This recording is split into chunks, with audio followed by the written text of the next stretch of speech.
Mga kainday, for today's video ay andito tayo sa Monte Maria, no? So dito siya sa Lobo, Batangas. So bago ang lahat, ito muna yung dagat, oh. Ayan, makikita nyo ang dagat. At ayan ang Monte Maria. Aakyatin namin yan. So maraming tao dyan sa baba. Napakaganda ng view. So ang biyahe namin mula Caloocan ay almost 5 hours. View pa lang, ang ganda, lalo na siguro pag nasa itaas ka.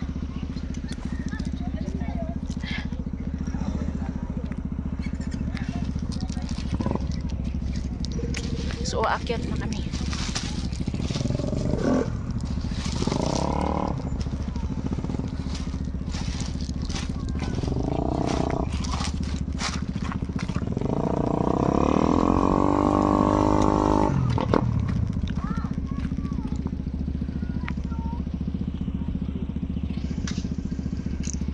Pala, plan.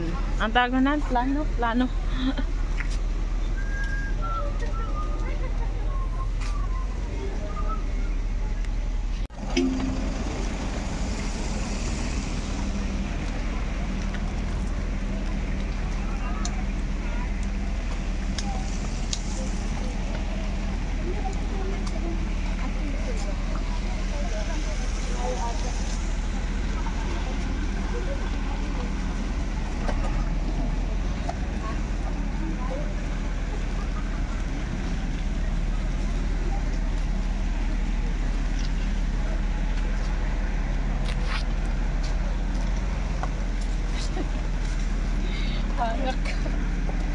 Ano?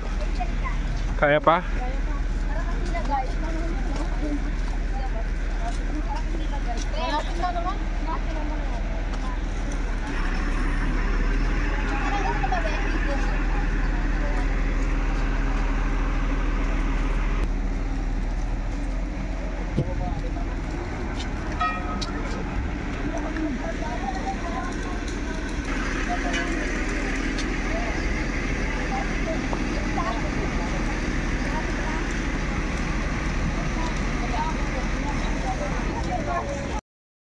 Andito na tayo sa Monte Maria. So dito sa Berhen. Ayan, napakaganda mga kainday. Ayan na yung Berhen. Lulang-lula na, sobrang ganda. At ang taas, ayan. Ang ganda niya. Success talaga yung pagpunta namin. Ayan.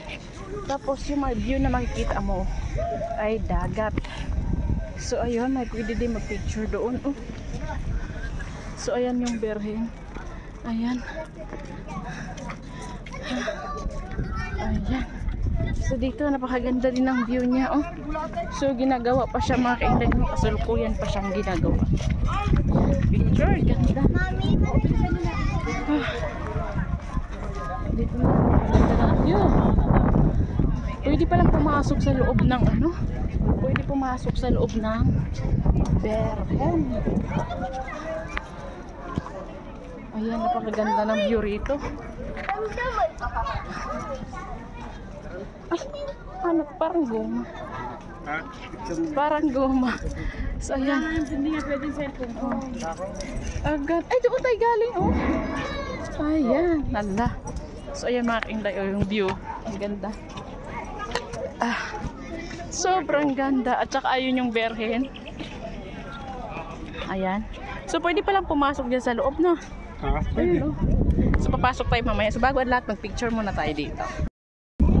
Ito po yung harap sa may Berhen na Monte Maria.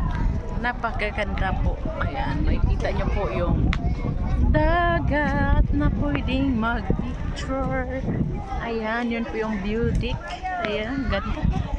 Sobrang ganda. Kaya lang mainit. Dahil tanghali na ngayon, mag alas 2 na. So, dahil pa tao ngayon. So, napakaganda po ng kanilang view.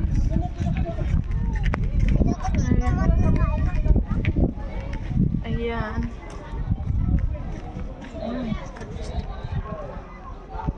Ayan. Ang init.